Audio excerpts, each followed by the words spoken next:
I'm Axel Cushing, Editor-in-Chief at GameLuster, and this is The Score, a weekly digest of news and commentary from GameLuster and around the industry for the week ending October 14th, 2023. Last week, we reported that indie publisher Team 17 was looking at layoffs potentially affecting up to 50 employees. Since then, it would seem that Team 17 has revised that estimate upwards by nearly twice the original number. Eurogamer reports that once completing the consultation process next month, Team 17 will likely be laying off some 90 employees across the marketing, IT, HR, and customer service sections. This is all the more baffling given that Team 17 reported the sales figures for the first half of their fiscal year were up by 31%, and gross profits up by 18%. And those individuals, while not directly involved in the development of a game, are involved in keeping the game going in some capacity or another. I'm sure this is somebody's brilliant idea to further maximize profits, but that is undoubtedly going to backfire badly a year or so down the road.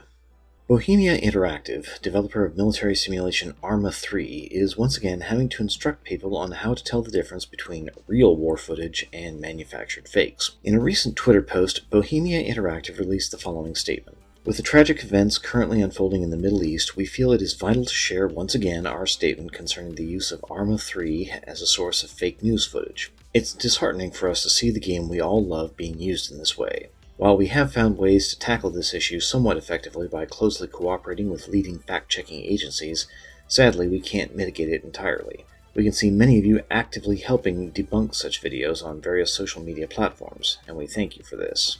The studio released a guide on how to differentiate actual war footage from fake footage created through the game on their developer blog. It's something of a backhanded compliment to Bohemia Interactive that Arma 3 is being used in this fashion, though it's hardly unique. Similar efforts have used Call of Duty and Battlefield in the past to try and generate false narratives. That said, Arma 3 is a lot better at it than its competitors. Bohemia Interactive is to be commended for doing what it can to tackle the problem. It may not be much, but it's better than some bland statement washing their hands of any responsibility. Disney is reportedly contemplating getting back into the video games publishing business, and trying to make it a turnkey sort of re-entry by buying up Electronic Arts. Bloomberg is reporting that unnamed Disney executives have suggested CEO Bob Iger could put Disney back into the market with the acquisition, though Iger is reportedly quote-unquote non-committal about the possibility. To be fair, EA seems to be willing and eager to get bought up by somebody bigger than themselves, which explains why they've been in talks with NBC Universal, Apple, and Amazon. That said, two salient points need to be kept in mind. First, NBC Universal apparently didn't like EA's terms, or vice versa, because those talks have ceased. Second, from a historical perspective, Disney hasn't done especially well as a game developer or publisher, which might explain why buying up EA is being intimated. But this brings up a third point. Disney has a bad habit of subordinating subsidiaries and divisions to its overarching directives.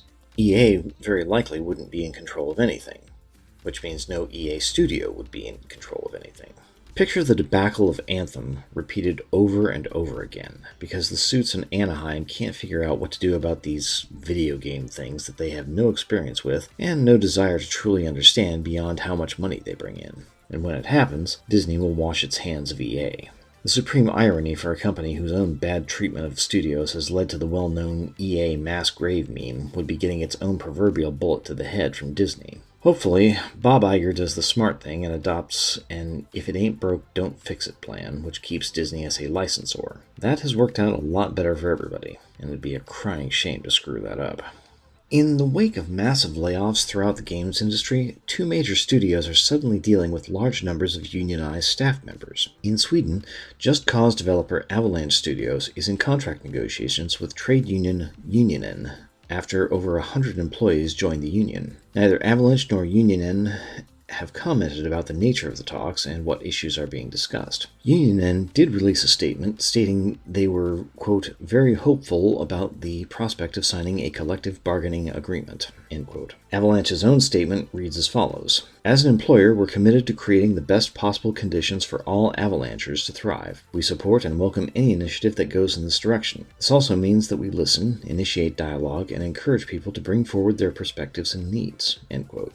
Which is all very interesting, but doesn't actually seem to address what the problem is that moved 100 people to join a union, outside of a generalized fear of being laid off. Meanwhile, in Poland, employees at CD Projekt Red have established the Polish Game Dev Workers Union after the company undertook 3 waves of layoffs over the summer. The union states its aim is to represent, quote, all professions and people working in the game development sector in Poland, end quote. Membership is being extended to anybody who has an employment contract in Poland, with its website stating they would cover developers along with marketing and operations personnel. The unionization effort started back in July in the wake of CD Projekt Red announcing they would be laying off 100 employees by March 2024. The union wrote, quote, this event created a tremendous amount of stress and insecurity, affecting our mental health and leading to the creation of this union in response. Having a union means having more security, transparency, better protection, and a stronger voice in times of crisis. We believe that the mass layoffs are a danger to the game dev industry, and we believe that unionizing is a way for us to preserve the industry's potential, end quote. CD Projekt Red has not commented on the union's formation, though the union has indicated they've filed all the necessary paperwork. Given how much more power unions have in Europe as opposed to the US, it will be interesting, though not necessarily instructive, about what will likely happen should a similar wave of discontent hit studios and publishers on the western side of the Atlantic. 2 stories this week are worthy of closer examination and comment. Both of them involve CEOs whose behavior is generally considered contemptible. Both involve major business decisions that their respective companies have undergone. Only one of them has something resembling a happy ending. We'll start with that one. John Riccitiello recently retired as CEO of Unity, following the disastrous runtime fee decision which had the entire internet up in arms. He has also resigned his seat as chairman of Unity's board of directors. Unity has named an interim CEO with the intent to find a permanent replacement. This marks the end of a 9-year tenure for Riccitiello following his departure from Electronic Arts as their CEO. Riccitiello's retirement appears to have all the hallmarks of an actual withdrawal from the games industry, rather than some sort of lateral move to save face, or even the highly generic step down to indicate that the executive in question is quitting or has been fired by the board for their bungling. It's only been within the last couple of years that Riccitiello has championed moves which appear to be highly questionable. The merger with ironSource last year was not without controversy, given the concerns about monetization tools within games. More contentiously, prior to the runtime fee incident, was Riccitiello's full-bodied support for generative AI tools, promising that they would be trained on internal art or pieces properly licensed from third parties. It would seem that the last year or so of his time in the C-suite, Riccitiello went from one unforced error to another, each one increasing the intensity of the inevitable backlash not only from Unity developers, but the internet as a whole. So why am I describing this as having a happy ending? The runtime fee issue has hardly been settled out, and making an exception only for games made with Unity personal licenses seems to be a good way to kick the can down the road. There are still questions and concerns within the community about ironSource. The generative AI tools remain a sore spot in the larger game dev community. But the point which makes this a happy ending, relatively speaking, is this. Riccitiello retired, on his own and without any great fanfare. No humiliating perp walk, no months of vigorous denials about the inevitable end of his tenure with Unity, the golden parachute firmly fixed to his back for when he finally gets kicked out the door of the plane. He walked away, on his own terms, no circus to drag out the drama to the bitter end. And the term retirement strongly suggests that he's not just taking a powder for a year or so only to come back later in another company. It would indicate that he's done, that he's spent years in the games industry and he figures it's time for a reasonably graceful exit. And I must grudgingly tip my hat to him for that. I'm not a great admirer of the man, or the impact he's left on the industry, but he's demonstrated a certain degree of decorum, an understanding that the party's over and it's time to head home. I wish John Riccitiello a happy retirement. The other story, the one with a much less happy ending, centers around the Microsoft-Activision Blizzard merger. At this point, the merger is officially completed, as announced by Microsoft on the Xbox Wire website. The British Competition and Markets Authority has been the last holdout, not counting the US Federal Trade Commission and their antics, and the modification of Microsoft assigning game streaming rights in perpetuity of Activision Blizzard games released for the next 15 years to Ubisoft was the last serious obstacle. Activision CEO Bobby Kotick penned a letter to his soon-to-be former employees, indicating that his tenure as CEO will continue through the end of 2023 in order to get the integration carried out in an orderly fashion. The presumption is that once that's finished, Kotick can leave with his payday, which, frankly, he doesn't deserve. You may ask, what's the difference between Ricciotilo bowing out and Kotick leaving after the company he was running is fully digested by Microsoft? Quite a bit. Ricciottilo's exit is an unspoken but inarguable admission that he's screwed the pooch in a truly spectacular fashion. He knows he made enough mistakes under Unity that it's time to hang up the gloves. No such self-awareness is present in Kotick's letter. There's nothing but smug bonhomie and shameless name-dropping, attempting to take credit for iconic game titles which Kotick was not around for in any capacity until after he bought up the studios who actually produced them. As an added dollop of contemptible self-congratulation, Kotick took credit for half of Activision Blizzard's worldwide player base being women, in connection with King's Candy Crush saga. This statement, made without the least bit of irony, from a man who is possibly responsible for at least passively aiding and abetting a litany of gross abuses of trust over women employed by his company and its subsidiaries during his very long tenure.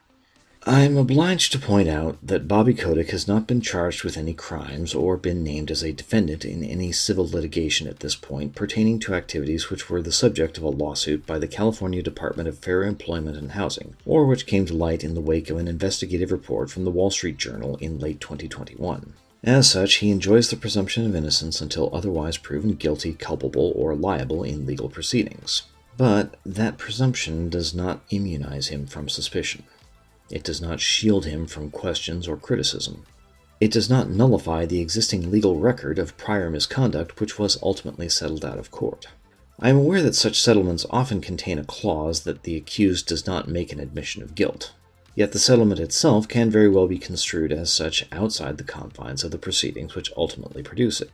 It is a question of appearances. Some would say that the optics of this merger are deeply troubling, because to an outside observer, it looks an awful lot like Kotick tried to jettison the company he led for 30-plus years in order to avoid being sued. Or, at the very least, it looks like he was expecting a lot of lawsuits and wanted the biggest war chest he could get in order to fend them off, or settle without admitting culpability. I suppose I was foolish to expect better of Phil Spencer, to say nothing of Satya Nadella. I would have thought that both of them would have realized the dangers of fronting for Bobby Kotick.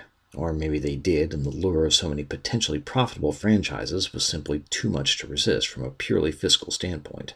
Perhaps the moral and ethical taint which would arise from their actions simply failed to register.